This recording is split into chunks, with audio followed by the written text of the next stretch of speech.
देख सकते हो मेरा दोस्त आज क्या करता है।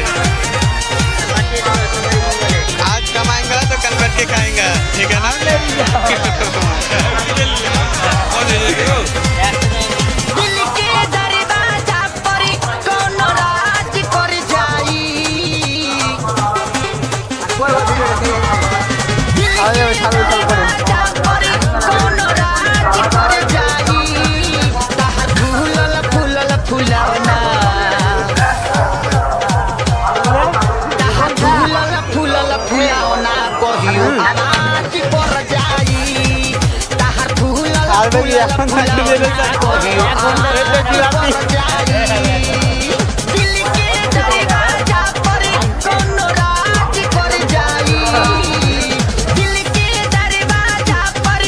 के व्यूज लगे